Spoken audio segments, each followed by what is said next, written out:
France Active existe depuis une trentaine d'années. Est-ce que vous voyez une aggravation de la situation en France et est-ce qu'aujourd'hui, vous voyez parallèlement une mobilisation plus forte de ce qu'on appelle les investisseurs à impact, c'est-à-dire ceux qui cherchent à justement corriger les inégalités dont on vient de parler en finançant des entreprises dont le but est de lutter contre ces inégalités?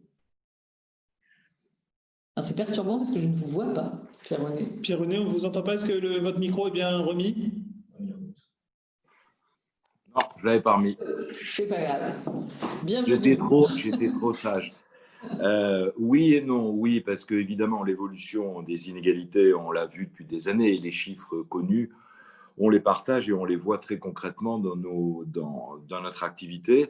Non, parce que pour l'instant, on a les éléments un peu intuitifs qui résultent de l'après-Covid, en quelque sorte. Et donc aujourd'hui, on a plus des retours des entreprises ou des porteurs de projets avec lesquels on travaille, plutôt que des données chiffrées. Je rappelle que notre métier, enfin, on est un objet assez étrange, hein.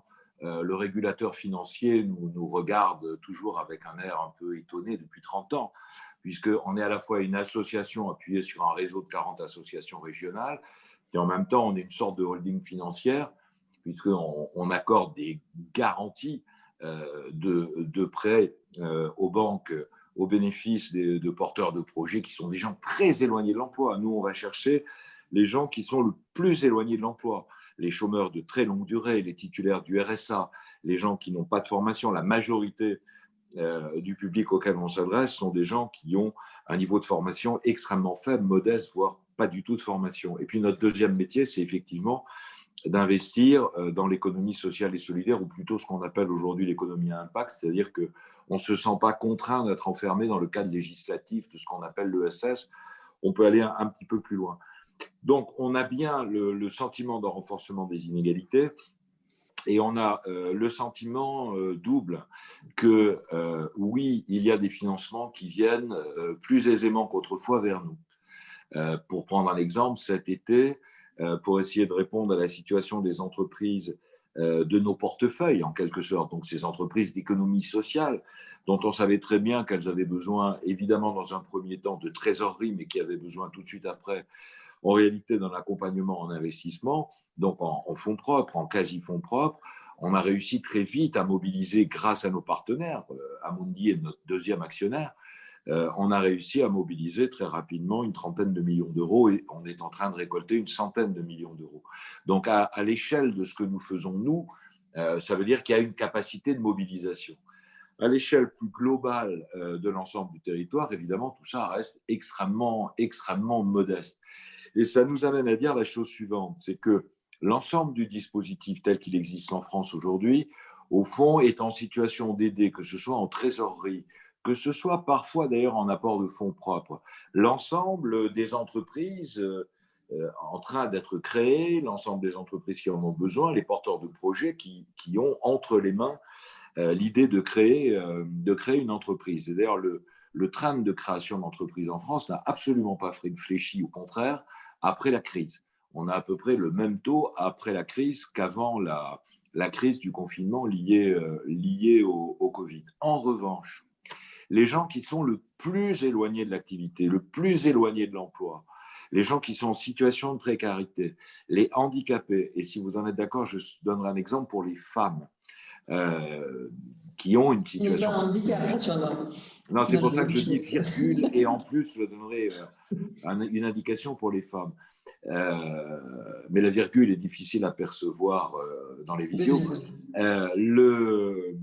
La situation que nous constatons aujourd'hui, c'est que les dispositifs qui sont mis en place, soit par les investisseurs, soit par les pouvoirs publics, ne répondent pas vraiment à ce type de situation. Pourquoi? Parce que le financement en tant que tel est une réponse partielle et que cette réponse ne peut être mise en œuvre que si en même temps il y a un accompagnement. Comment voulez-vous que quelqu'un qui est extrêmement éloigné de l'emploi, qui a l'idée de créer une entreprise avec un impact social, solidaire, sociétal, le cas échéant environnemental, qui a envie de faire quelque chose qui ait du sens, mais qui n'a aucune espèce d'adhérence ni à des réseaux, ni à un savoir, ni même à un savoir-faire, puisse le faire s'il n'a pas un accompagnement.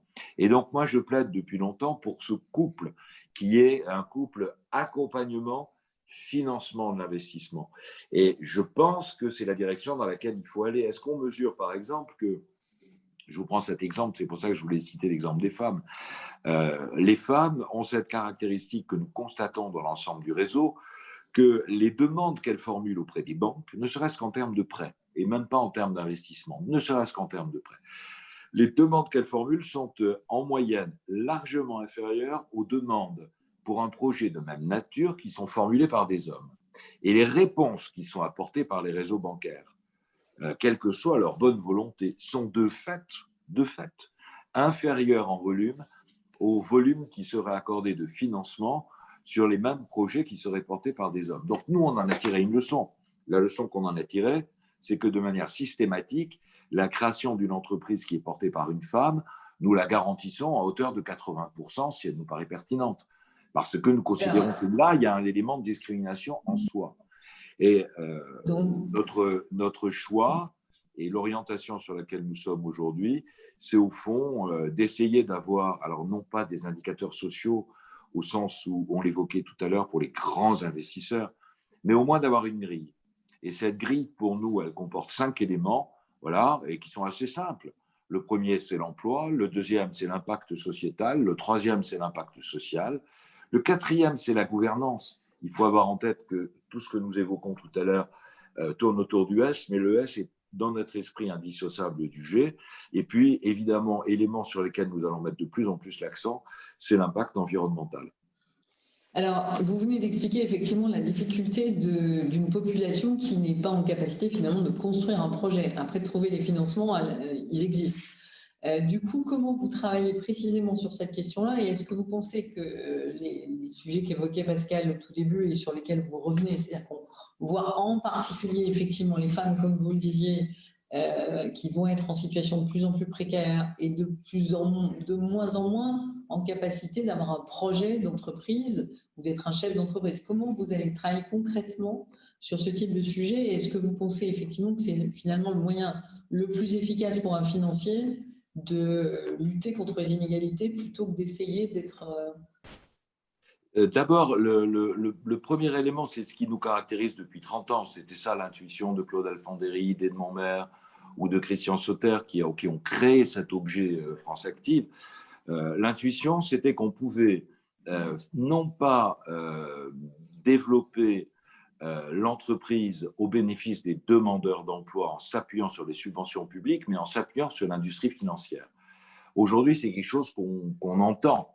Il y a 30 ans, c'était quelque chose d'invraisemblable, c'est-à-dire l'idée qu'on puisse se servir de l'industrie financière. Je n'ai pas dit pervertir, je n'ai pas dit subvertir, quoique l'industrie financière, mais en tous les cas s'appuyer sur l'industrie financière pour aider les gens très éloignés de l'emploi à avoir une réponse en termes de création d'entreprise. C'était ça l'idée fondamentale. Et ensuite, de dire que ces entreprises pouvaient se développer dans un champ qui correspondait à ce qu'avaient voulu les promoteurs, c'est-à-dire le social, le sociétal ou l'environnemental. Comment on fait aujourd'hui ? Aujourd'hui, on essaye de monter des dispositifs en s'appuyant sur nos partenaires, c'est-à-dire d'un côté les banques, de l'autre les grands asset managers comme Amundi, qui est notre deuxième actionnaire dans France Active Investissement, je le salue en passant. Nous nous appuyons sur eux, non seulement pour essayer de monter des dispositifs de financement en fonds propres ou en quasi-fonds propres au bénéfice de ces entreprises, mais en même temps pour avoir un mécanisme d'accompagnement depuis la phase d'amorçage jusqu'à la phase de développement ou de redéveloppement. Et c'est par cet accompagnement que nous arrivons. Je vais vous donner un exemple. Tout au long de la crise du Covid, beaucoup de personnes ont pris des initiatives qui sont devenues presque banales. Par exemple, d'apporter des paniers repas aux personnes âgées dans le voisinage d'une cité HLM ou en milieu rural. Certains se sont adressés d'abord aux banques en disant, mais après tout, à partir de cette activité-là, moi, je peux peut-être créer une entreprise, je peux peut-être créer une activité. Et je peux peut-être créer une activité qui rémunérerait un emploi, le mien, un emploi. Et évidemment, vous avez beaucoup d'établissements financiers qui disent, écoutez, vous êtes bien gentil, mais vous avez un business plan, vous avez fait une étude de marché. Évidemment que non. personne n'a fait d'études de marché comme ça. Et c'est là où la banque appuie sur un bouton et demande à France Active d'intervenir pour mettre en place ce système d'accompagnement qui va permettre de bâtir le projet, puis de le porter au financement, puis de lui apporter des financements, le cas échéant, en fonds propres. Et je crois que c'est ce couple-là, qui est un couple investissement-accompagnement, qui est la bonne solution. J'ajoute que ça implique de cibler. Ça veut dire qu'on ne peut pas répondre à tout le monde. Il faut donc qu'on ait des priorités. Nos priorités, on en a fait le choix maintenant depuis plusieurs années, c'est d'abord la priorité sociale. Notre priorité, c'est les gens les plus éloignés de l'activité de l'emploi, c'est les gens en galère. Notre deuxième priorité, elle est géographique. Géographique, ça veut dire les quartiers en difficulté, parce que c'est là où c'est le plus difficile de créer, surtout de développer une entreprise, et les zones rurales sensibles, celles qu'on a vues, dont on a vu les habitants sur les ronds-points au moment des Gilets jaunes, et sur lesquelles on met de plus en plus l'accent. C'est la majorité aujourd'hui de nos interventions se font dans ces quartiers ou dans ces zones, en difficulté. Donc pour nous, le ciblage est là. Si on a un ciblage sur une population qui est celle qui est le plus éloignée, d'un côté, et si d'autre part on arrive à en mettre en place, et ça c'est l'intérêt d'avoir 40 associations sur lesquelles on s'appuie, si on arrive à mettre en place des dispositifs d'accompagnement, il nous semble qu'on peut avancer. Alors reste à avoir des dispositifs qui alimentent nos financements. Parce que j'entends dire depuis que je m'occupe de France Active que les financements, il y en a plein et qu'il n'y a pas de projet. Et moi, je prétends que c'est l'inverse. On a beaucoup de projets et pas assez de financement. Et donc, aujourd'hui, je pense qu'on pourrait débloquer très vite les dispositifs mis en œuvre par la loi Pacte, par exemple, qui ouvre la possibilité de proposer à l'épargnant au moins un produit d'épargne solidaire dans l'épargne retraite ou dans l'assurance vie. Le législateur nous dit c'est 2022. Je fais la tournée des ministères pour dire mais pourquoi attendre 2022 ? Faisons ça tout de suite. Faisons ça tout de suite. Nous récoltons, vous vous rendez compte que nous sommes le premier financeur de l'économie solidaire, mais j'ai honte en disant ça, parce que nous sommes le premier financeur de l'économie solidaire en France, avec une collecte de 30 millions d'euros par an. J'ai honte.